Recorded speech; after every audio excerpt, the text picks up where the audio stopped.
What's going on, everyone? Happy Friday, day leading into the Christmas weekend. I want to say shout out to everybody.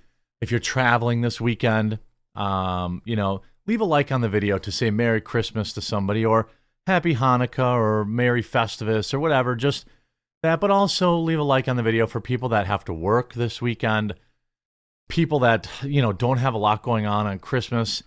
I want to try to do something in my locals community. Maybe I'll even do a stream or something, or at least a video on Christmas Day, because I know this time of year can also be extremely lonely for people, and I want to help contribute to that being a little less lonely, have a little something to do. Maybe we can do something in the locals community or something. But Merry Christmas to you, and I hope you wash your hands a lot this weekend and taking a lot of vitamins. But Disney is worried now that woke is ruining their brand after consistent flops. They finally have admitted this. They have finally admitted it. The most beloved era of Disney was in the 90s, when all the classics were released that people still know and love today. The Little Mermaid, Aladdin, Lion King, Mulan, and many more told the kind of magical stories that stayed in our hearts, along with catchy music that could get stuck in our head for days. This period is often referred to as the Renaissance era, when many suspect that these movies are the ones loved by women everywhere. Disney successfully captured the brilliance and timelessness of femininity. Jasmine was seductive and required her man to work for her. Ariel taught us about sacrifice and trust, and Mulan was both brave and family-orientated. All of the princesses had their own personalities and opinions, but they each made room for a prince to come in and sweep them off their feet. None of them were too proud to reject a man. These traditional Disney films were never political, and the themes were always centered around a universal, relatable stories that brought people together rather than driving them apart. However, Disney has certainly lost its way over the past couple of decades. They have lost their touch of producing hit movies that resonate with both young and old adults. It hasn't lost its touch, by the way, is the year-end inventory blowout at coffeebrandcoffee.com, up to 64% off.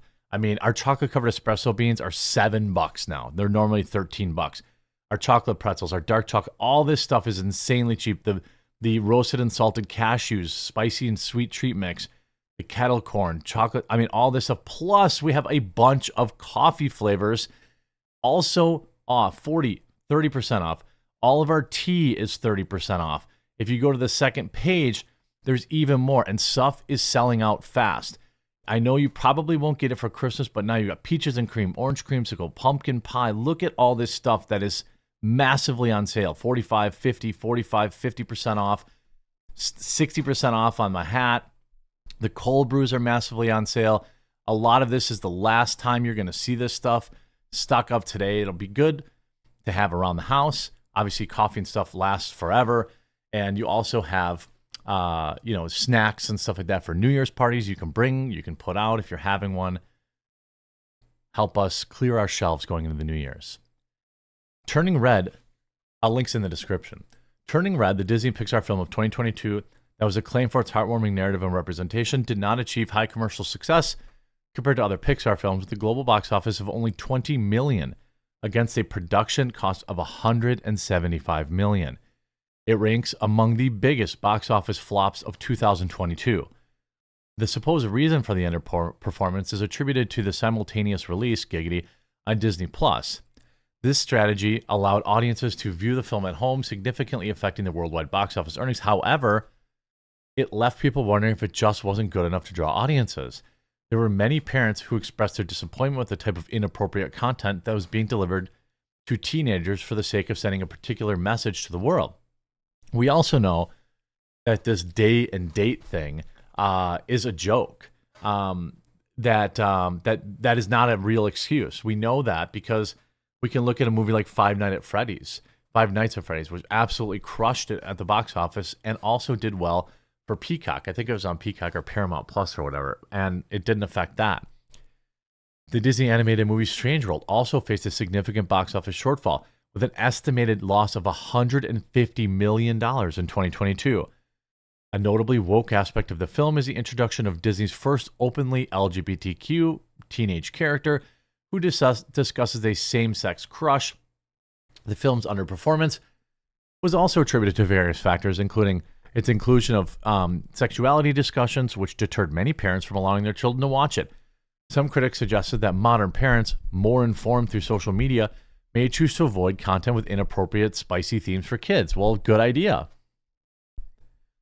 Similar issues were observed with Pixar's Lightyear, which also included a girl-on-girl kiss and initially underperformed at the box office. Chris Evans, a voice actor in Lightyear, criticized those opposed to the movie's, quote, inclusive content.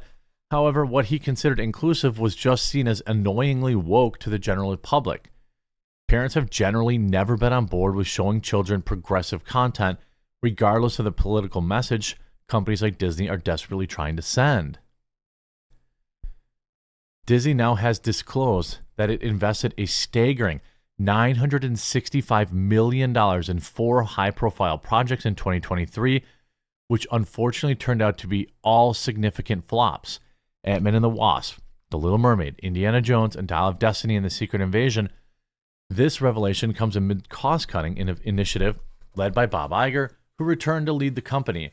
In early November, Bob said, at the time when the lockdowns hit, conveniently when we must have possibly definitely didn't know anything and released Disney Plus like the same day, we were leaning into a huge increase in how much we were making, and it always felt like quantity can actually I've always felt that quantity can actually be a negative when it comes to quality. And I think that's exactly what happened. We lost focus. Typically, the budgets of movies and streaming shows are kept confidential, as studios usually lump these costs into their overall expenditures without detailing individual project expenditures. However, Disney's production activities in the UK provide a clearer picture in spending due to the unique financial reporting requirements for that country. Studios operating in the UK must set up separate companies for each production to avail a tax rebate of up to 25%. Now, since they've been leveraging that tax stuff, now we know. A notable example was Marvel Studios' superhero film Ant-Man and the Wasp, which spent a hefty $193 million on pre-production and filming a movie open to mediocre reviews. And they write this: Disney acknowledges that going woke hasn't worked out so well for them. Disney is finally acknowledging the significant impact of wokeness and the culture wars on its operations. The admission was made in the annual financial report filed in the SEC for the fiscal year ending September 30th. The report highlights various aspects of Disney's performance and future risks. Disney employs about 225,000 people worldwide and emphasizes its commitment to creating a more inclusive and diverse workplace. The commitment aligns with diversity, equity, and inclusion objectives, which focus on reflecting the life experiences of its audience and supporting diverse voices. Financially, Disney has reported revenues of $88.9 billion for the fiscal year of 2023, marking a 7% increase from 2022. Despite this growth, though, the film has reduced spending on film and TV content, cutting from $30 billion to $27 billion. Iger plans to further reduce content spending to $25 billion next year. Alongside these cuts, Disney has also implemented staff reductions and other expense cuts, achieving about a $7.5 billion cost savings. So they're gonna slow down production. They're gonna put out less movies. The question is going to be whether or not they want to make them woke or not, right? If they actually put out good movies, people will see them. We know this. We know this because the box office literally supported $2 billion movies at the same time. Like, I don't know if Oppenheimer actually crossed the $1 billion mark, but it was very close. And Barbie definitely did. It was $2 billion between the two movies and they were in the theaters at the same times. So people are still willing to pay money to see good movies.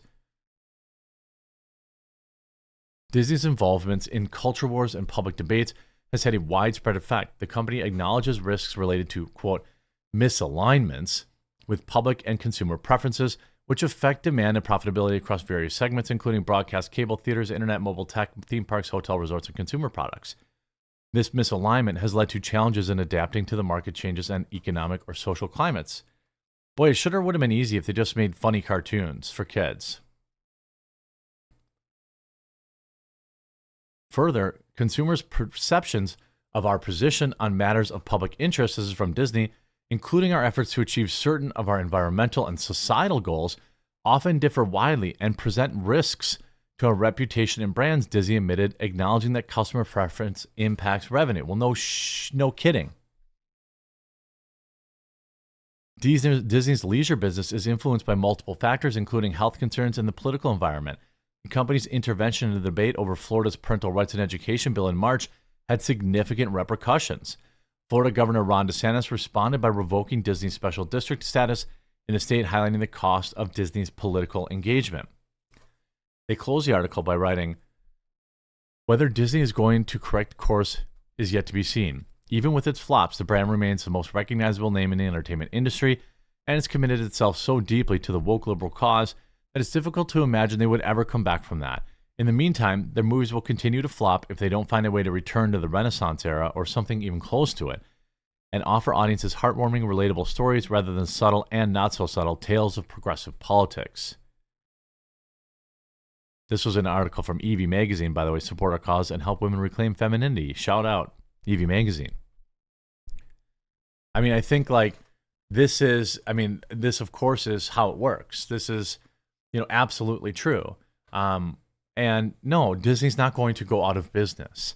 Disney could certainly survive on, large groups of people who are apolitical or people who are in agreement with it, right? But it will never be the same. At the end of the day, Disney has not been putting out good movies. People moved on from the superhero genre. Like, the superhero genre is dead, boys. It's dead. You're going to have a couple of outliers here and there, like Spider-Man movies. Deadpool, Wolverine might do good. But this, like, throw it against the wall and put a bunch of CGI on it and make money on it, that's dead.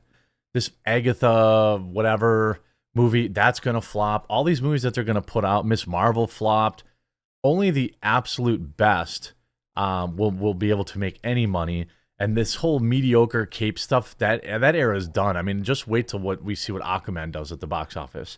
I suspect it's going to be an absolute destruction. I hope you enjoyed this video.